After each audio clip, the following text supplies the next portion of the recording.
నాపై వస్తున్న ఆరోపణల మీద విచారణ చేయించాలని ప్రభుత్వాన్ని కోరుతున్నట్లు మాజీ మంత్రి పల్లె రఘునాథ్ రెడ్డి అన్నారు. పీవీకేకే కళాశాలలో ఆయన మీడియాతో మాట్లాడుతూ ఇటీవల ఆయనపై వస్తున్న ఆరోపణలను తీవ్రంగా ఖండించారు. 30 ఏళ్లుగా రాజకీయాల్లో ఉన్నానని, 4 సార్లు ఎమ్మెల్యేగా, ఎమ్మెల్సీగా, మంత్రిగా పనిచేసినా ఎక్కడా కూడా చిన్న అవినీతి ఆరోపణలు కూడా లేదన్నారు. ముదిగుబ్బ ఎంపీపీ ఆదినారాయణ యాదవ్తో కలిసి 6 మంది డైరెక్టర్స్తో గ్లోబల్ హార్టికల్చర్ కంపెనీ పేరుతో 250 ఎకరాలు కియా సమీపంలో కొనుగోలు చేశామన్నారు. కానీ అది అక్రమంగా 100 ఎకరాల కుటుంబ సభ్యులపై రిజిస్ట్రేషన్లు చేయించుకున్నాడన్నారు. ఆయన ఇలాంటి భూ కబ్జాలు చాలా చేశారన్నారు. నాపై లేనిపోని ఆరోపణలు చేస్తే సహించేది లేదని స్పష్టం చేశారు. నాది కానిది ఒక్క రూపాయి కూడా వద్దని, కానీ నా భూమిలే ఆక్రమించి ఇప్పుడు నాపై ఆరోపణలు చేస్తుంటే చూస్తూ ఊరుకోనని రఘునాథ్ రెడ్డి హెచ్చరించారు. కానీ ఈ మధ్య కాలంలో దురదృష్టవశాత్తు ఆదినారాయణ అనే వ్యక్తి నా మీద ఆధారాలు లేకుండా లేనిపోని ఆరోపణలు చేస్తూ నా వ్యక్తిగత ప్రతిష్టకు భంగం కలిగే విధంగా ప్రవర్తిస్తున్నాడు. నాతో సమానమైన వ్యక్తి కాదు కాబట్టి నేను ఎప్పుడు కూడా ప్రెస్కు రాలేదు. ప్రెస్కు రాకపోతే ప్రజలకు వాస్తవాలు తెలిసే విషయం ఉండదు కాబట్టి ఈరోజు ప్రెస్కు వస్తున్నా. ఒకటి, ఆదినారాయణ అనే వ్యక్తితో సహా మేము 6 మంది డైరెక్టర్లు కలిసి గ్లోబల్ హార్టికల్చర్ ప్రైవేట్ లిమిటెడ్ కంపెనీతో 250 ఎకరాలు పెనుగొండ సమీపంలో తీసుకోవడం జరిగింది.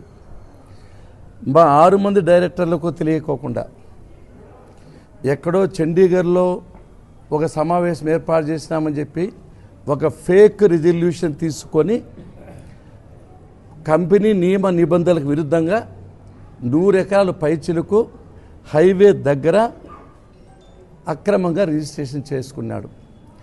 కంపెనీ ఏమి చెప్తుందంటే బంధువులకు కానీ, మిత్రులకు కానీ, కుటుంబ సభ్యులకు కానీ ఎటువంటి పరిస్థితుల్లో కూడా ఆస్తిని బదలాయించకూడదు.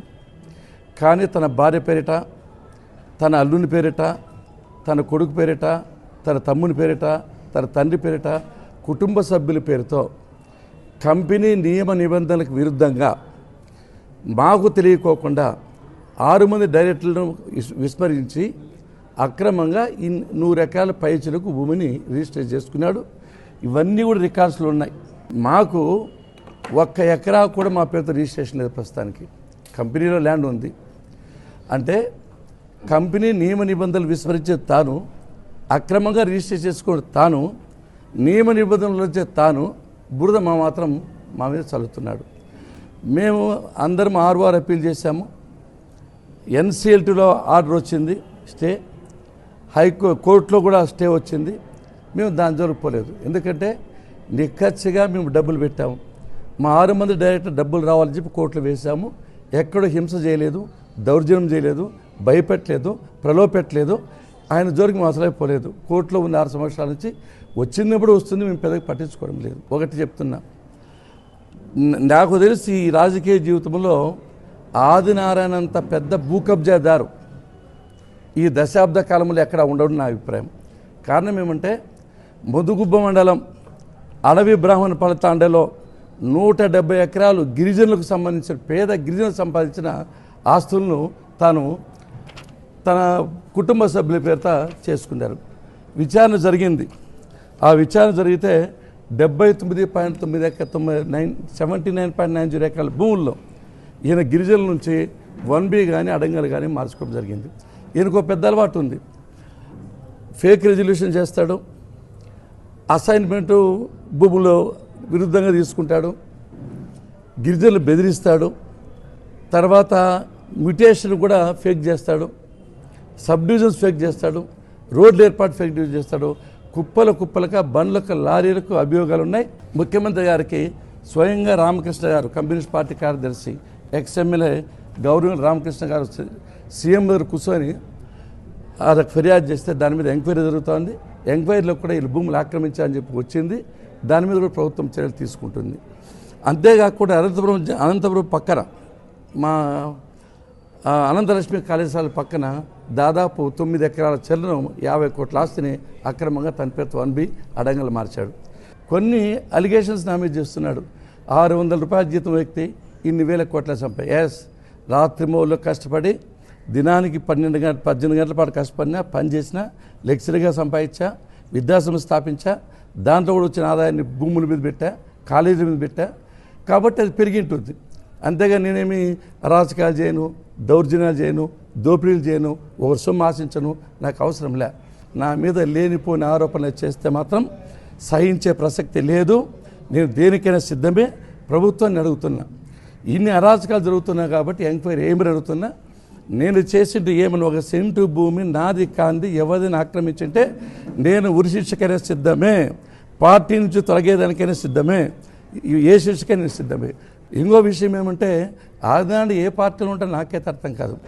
అంటే కొంతమంది చెప్తా అంటారు, ఎందుకు ఇన్ని కోట్ల సర్వేలు పెట్టి ఏ పార్టీ వస్తుంది సర్వేలు చేస్తారు. ఆనాడు చెప్తారు కదా, వాడు 2009లో 2014 కాంగ్రెస్లో ఉన్నాడు, కాంగ్రెస్ పార్టీ వస్తుంది చెప్పి ఇమీడియట్గా 2009, 2010 తెలుగుదేశం పార్టీకి వచ్చాడు ముందుగానే. అంటే ఆయనకు ముందుగా తెలుస్తాను తెలుగుదేశం పార్టీ. తర్వాత 2019 తర్వాత వైఎస్ఆర్సీపీ వేయడం ఇమీడియట్ తెలిసిపోతుంది. తర్వాత ఇప్పుడు మళ్ళీ బీజేపీకి చేరాడు, పార్టీ వస్తుందని చెప్పి. అంటే ఈ సర్వేలన్నీ వేస్ట్. వారిని అడిగితే చెప్తున్నాను ముందుగానే ఏ పార్టీ వస్తుందని చెప్పి, ఆయన అడిగితే వస్తుందని చెప్పి అనవాయితీ ఉంది. ఏ పార్టీ ఉంటాడో తెలియదు, తనకు ఒక్కటే ధ్యేయం. అసలుకి ఆయన నేర స్వభావం. చిన్నప్పుడే 7వ తరగతి ఫెయిల్ అయిన తర్వాత ముదుగు బలం మోటార్లు అమ్మేసి మోటార్లను వైర్ అమ్ముకునే వ్యక్తి. కల్తీ సీట్స్లో విపరీతంగా అన్యాయం చేసి ఎంతోమంది సస్పెండ్ అయ్యి ఒక 4 కొన్ని కోట్ల మిస్యూజ్ ఉంటే అది కూడా ఎంక్వైరీ జరుగుతుంది. అంతేకాదు ఈ భూముల ఆక్రమణ, అనంతపురం జిల్లాలో ఇన్ని భూములు ఆక్రమించిన వ్యక్తి ఎవరు ఉన్నాడు అంటే, అసైన్మెంట్ మామూలుగా 5 ఎకరాలు లోపిస్తారు ఒక కుటుంబానికి, లేదా 5 ఎకరాలు ఇస్తారు. దీంట్లో అసైన్మెంట్ భూములు 100 ఎకరాలు ఏ విధంగా రిజిస్ట్రేషన్ చేస్తున్నారో, ఏ విధంగా ఎంఆర్ ఆఫీసర్లు ఎండి ఆఫీస్ సహకరిస్తుందో నాకైతే అర్థం కావడం లేదు. చాలా చాలా అన్యాయం, చాలా దారుణం. ఒకటే అడుగుతున్నా, ప్రజా సంఘాలతో విచారణ చేస్తారా చేయండి, లేదా కమిటీ ఏర్పాటు చేసి విచారణ చేసినా పర్వాలే, లేదా సిట్టింగ్ జడ్జితో విచారణ చేసినా పర్వాలే, లేకపోతే ముఖ్యమంత్రిగా సిట్ వేసి విచారణ చేసి ఈ అరాచకాలు, అక్రమాలు, దౌర్జన్యాలు చేసిన వ్యక్తుల మీద చర్యలు తీసుకోవాలని చెప్పి నేను ప్రభుత్వాన్ని, ముఖ్యమంత్రి గారిని కోరుకుంటున్నా. ఒక మంత్రిగా ఉండే నన్ను రాష్ట్ర స్థాయిలో, జాతీయ స్థాయిలో ఉండే విష్ణువర్ధన్ రెడ్డిని ఇబ్బంది పెట్టే వ్యక్తి సామాన్య ప్రజలను ఇబ్బంది పెట్టడా? ఇది ఒక్కసారి మీరు ఆలోచన చేయాలి. నేను తప్పు చేయను, తప్పు చేయవలసిన అవసరం నాకు లేదు. భగవంతుడు అన్ని విధాలుగా నేను సహకరించాడు, వ్యవస్థలు స్థాపించాను.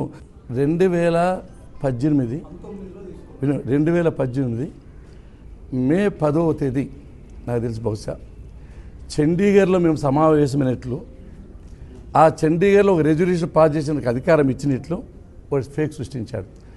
ఆ రోజు నేను ఆంధ్రప్రదేశ్ అసెంబ్లీలో ఉన్నా, ఉమ్మడి ఆంధ్రప్రదేశ్లో. నేను చండీగఢ్కి ఎప్పుడు పోతా, చండీగఢ్ మాకు ఎంతవరకు చూడలేదు నేను. చండీగఢ్, ఢిల్లీ ఒకటి చూసా. ఆ రెజల్యూషన్ ఫేక్ రెజల్యూషన్ పెట్టాడు.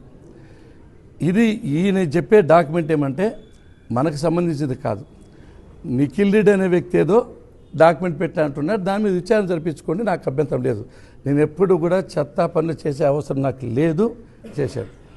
కంపెనీ భూములు బంధువుల పేరుతో చేయకూడదని, రిజిస్టర్ చేయకూడదని ఉంది. బంధువుల పేరు చేశాడు. ఒక క్వశ్చన్, స్ట్రైట్ క్వశ్చన్, ఒక భూమి ఉంది, 7 మంది కొడుకులు ఉన్నారు, ఒకరు సంతకం చేస్తే చెల్లుతుందా? 7 మంది డైరెక్టర్లు ఒకరు సంతకం చేసి అమ్మితే 26 మందికి అమ్మితే వాళ్ళు కూడా ఇప్పుడు మనశ్శాపం అనుభవిస్తున్నారు. ఎందుకంటే ఈ 6 మంది సంతకాలు చేయలేదు, చెల్లదు అని చెప్పి వాళ్ళు ఒత్తిడి తెస్తూ ఉంటే, ఒక పక్క ఈ భూముల విషయాలని మిందపడతా ఉంటే తట్టుకోలేక, ఊపిరి లేక డైవర్ట్ చేసేదానికి నా మీద అలిగేషన్ చేస్తారు. కోర్టులో ఉంది, వస్తే నాకు వస్తుంది, రాకపోతే పోతుంది. దాని గురించి పెద్దగా ఆలోచించే వ్యక్తిని కూడా కాదు. నాకు డైరెక్టర్లు నేను, ఆదినారాయణ, విష్ణువర్ధన్ రెడ్డి, ప్రభాకరు, నరేష్, వెంకటప్రసాద్ రెడ్డి, మేము 6 మంది ఓ పక్క ఉన్నాం, ఒకడో పక్క. దాన్ని బట్టి మీకు అర్థమవుతుంది. అంటే 6 మంది డైరెక్టర్ తెలియకోకుండా అక్రమంగా ఫేక్ రిజల్యూషన్ చేసి 100 ఎకరాలు పైచీలకు రిజిస్టర్ చేసుకున్నాడు. దాని నెంబర్స్ అన్నీ కూడా మీకు ఇస్తాం, ఏమేమి చేసుకునేది. అది చాలా అధర్మము, అక్రమం, అన్యాయం. మా పర్మిషన్ లేకుండా ఒక కొడుకు చేసి 6 మంది కొడుకు చేయకపోతే ఎట్లా చెల్లుతుంది? ఇంకా మీ పెద్ద మనుషులు కాబట్టి కంపెనీలు జరగబోలా.